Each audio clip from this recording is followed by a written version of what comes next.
Welcome back to the Restorative Grief Podcast with Mandy Capehart. I'm your host, Mandy, and I'm so grateful that you've chosen to join me again. Each episode is written with a desire to help you grow in grief literacy and understanding so that you can become the person you need the most when it comes to navigating loss. There's an invitation that goes around social media every few years, and I saw it again this week. Become the person you needed most when you were a child. And the same is true of grief. By deciding to do this work for ourselves, we become the space holders and grief supporters we are looking for in the world around us. With any luck, our newfound knowledge and awareness of loss will create that same space to heal for others we encounter as well.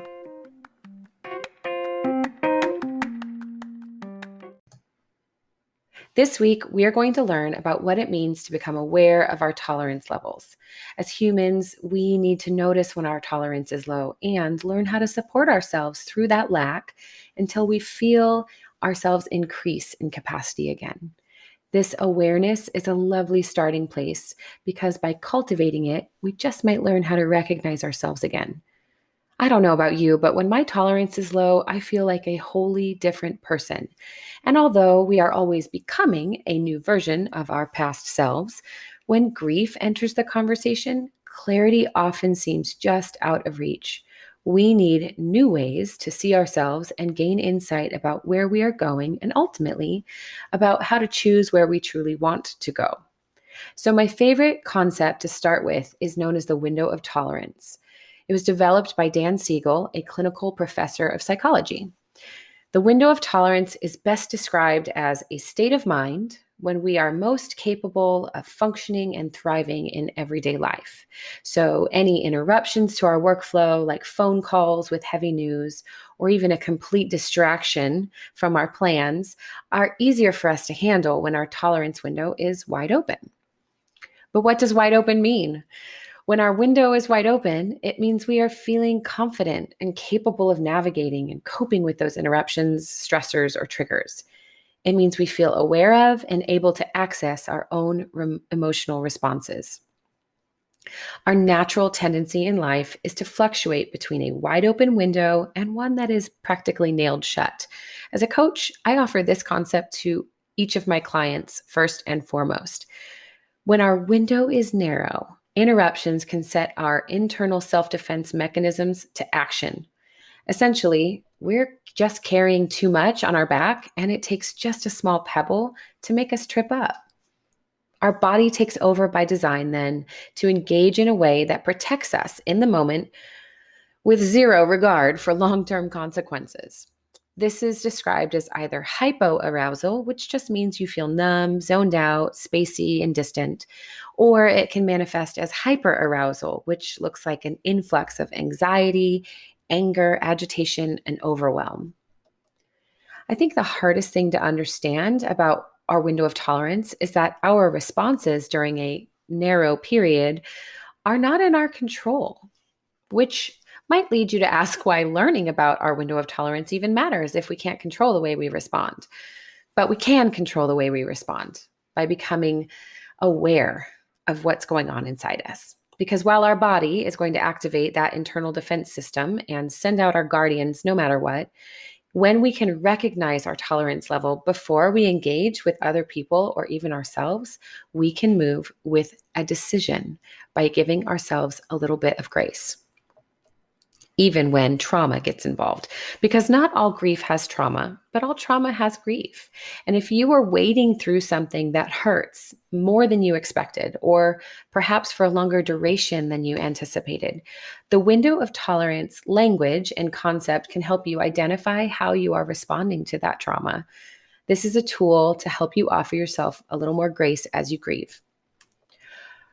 For an example of how this knowledge can be helpful in your toolbox, let's take a look at social media. Everyone I know, sincerely, has exploded over an article or a post from an online connection at least once in their lifetime. They may not respond directly to the person, but they are immediately triggered into hyperarousal, that volcanic response we so easily access when our window of tolerance is narrow. And then there's the judgment from other people observing the circumstances. I often see people on Twitter ask, why is it so easy for some people to spend hours sending rude remarks and criticisms on posts they disagree with? Can't you just scroll on by and forget the offense? And of course, the answer is nuanced. We would love to point at our freedom of speech, our right to respond, self-control, our ability to handle things, our intelligence that deserves to be expressed, but there's also a very good chance that the person posting this angry response is experiencing a narrow window of tolerance, because it's much harder to keep your mouth shut, so to speak, when you are experiencing the narrow window. It really doesn't take much to throw your self-control to the side. Or maybe we've given up social media and connections altogether because the conflict is too much to navigate and understand. Sometimes I find myself completely unable to engage because I cannot sort my thoughts enough to share clearly. And so we end up blocking or unfriending others or setting social boundaries and sacrificing the relationships that we once held dear.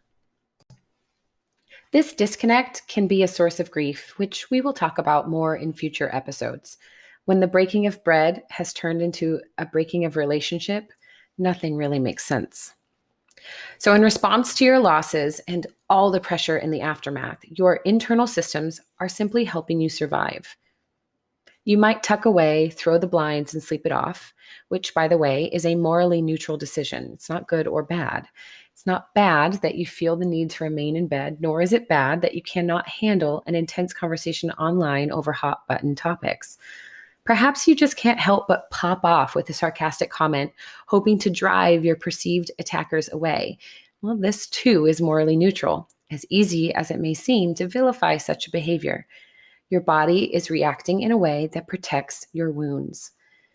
The beauty of awareness around our windows of tolerance is that we can start to make sense of why we are sleeping more than usual or starting all these little fires in our relationships. And with awareness, we can make a decision. With sight comes insight. So what can we do when we recognize that our window is shuttered and locked? We rest. Each morning, as we start over, we check back in with ourselves. How is our window today? Do we feel a bit more settled?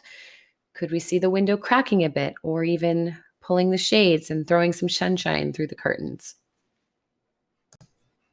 When I wake in the morning, I try to avoid grabbing my phone first thing. It's too easy to be quickly triggered or sucked into a thought process that I'm just not prepared to engage. And part of my morning routine is to pull out my faithful journal. I'll reflect on how well I slept, any dreams or anxieties that arose, and how I think I'll approach the day ahead. Often I will list my plans for the day and the emotions I already have connected to those events, because maybe there's some information in my reactions or gut responses that I overlooked. And as often happens, when my morning time is missed or interrupted, I try to remain present. I would love to say that I've never popped off in sarcasm, but of course I have. It's a natural instinct. And those are the moments I may have overlooked. I could be writing the most hope-filled journal entry ever, and then snap the moment my family starts asking questions about breakfast. Well, that's a sign that I have missed something in my own state of mind at the very start of my day. These tools and practices are soft invitations to return to myself, to engage with the person I love to be, to bring awareness to my path and help me course correct when I feel off center. Recognizing and honoring our window of tolerance is how we start to increase our capacity again, one day at a time.